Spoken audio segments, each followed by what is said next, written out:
Every morning at 4:30, you hear the cooks hop on the floor. It's hard times in the mill, my love, hard times in the mill.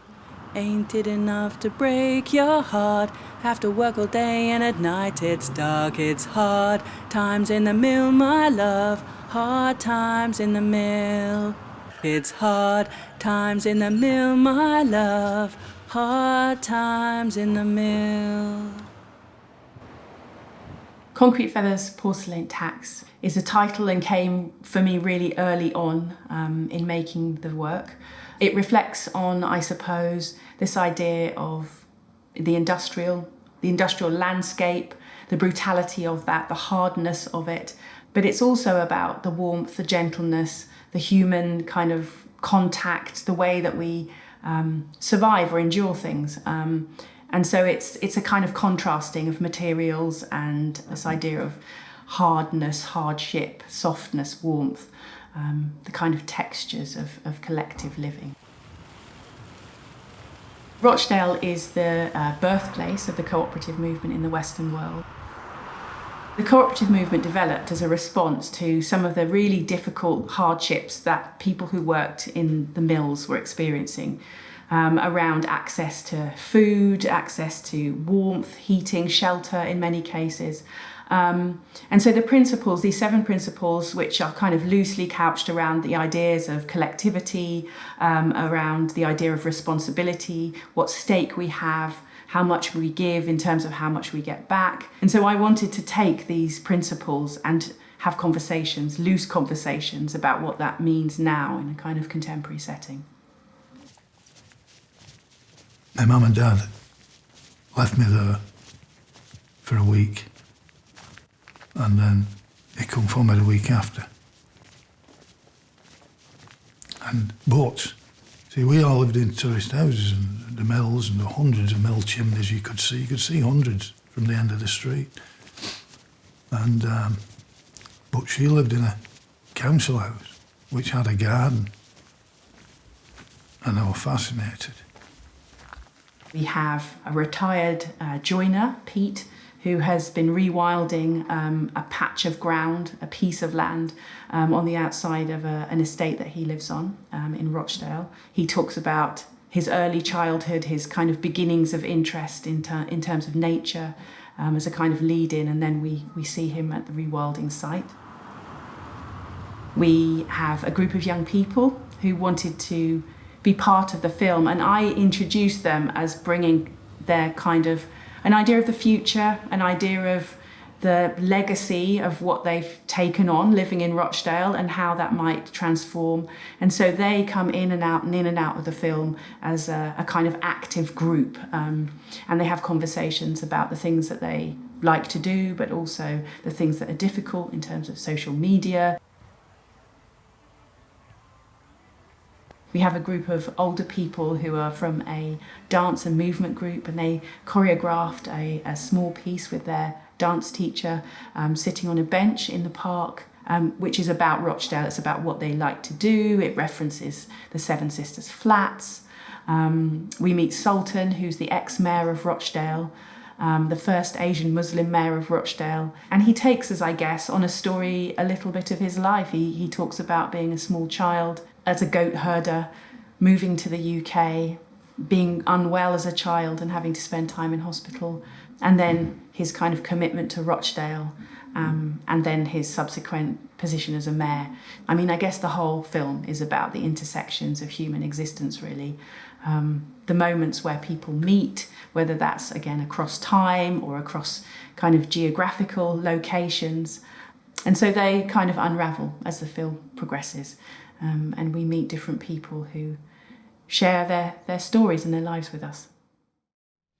My whole childhood memories at home is based around sewing. My mum taught actually a lot of women who'd come over from Bangladesh how to sew, and she taught my sisters. So we're a family of machinists, and every day, you know, after school, my older siblings would come and help my mum and dad stitch as well. So it was almost like a little factory inside the house.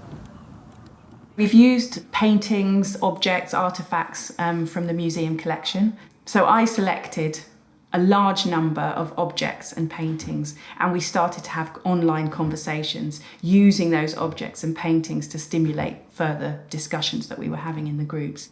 So what I realised was maybe 4 of the people who talked about their families had had parents who'd worked in the mills or parents who'd sewn.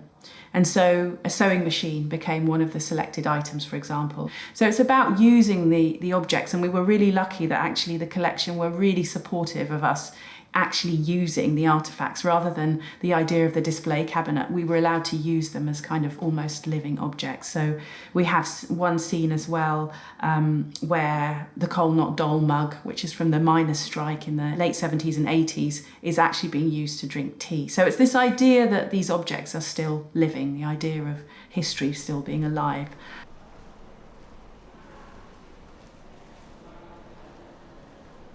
So sometimes the person who's in it is having an interaction with the object or the painting, or they're using the artefact.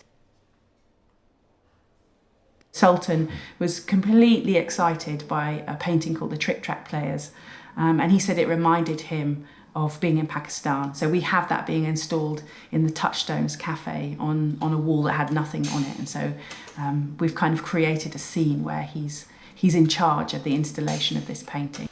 So it's this kind of intrinsic idea, the relationship with the object and the collection, and the idea that the collection actually belongs to the community. Often museums feel out of reach, and we only get to see what we see when they're put in a display box for us and it's decided for us. And so this was about using, I suppose, the Rochdale principles about ownership and shared ownership to use objects and paintings in a much more collective sense. Rain slides down and snow slips underfoot.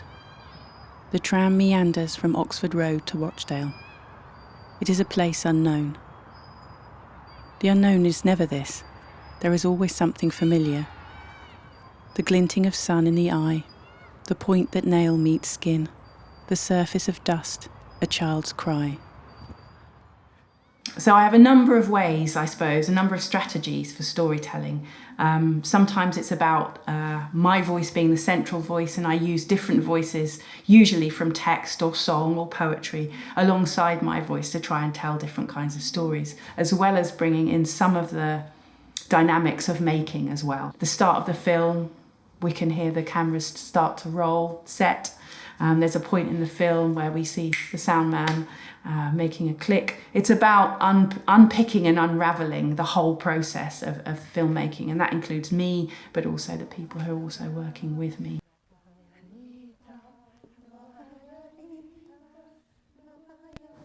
There are conversations about the future, there are conversations about the past, there are conversations about upbringings, hardship, really kind of matter-of-fact conversations about how we are with each other, about the impact of kind of political decisions on towns and cities. And all of these things are about human experience and human existence. So I think, for me, that's one of the things that I would really like to be taken away from the film, is for people to be touched by the humanness of what's being spoken about.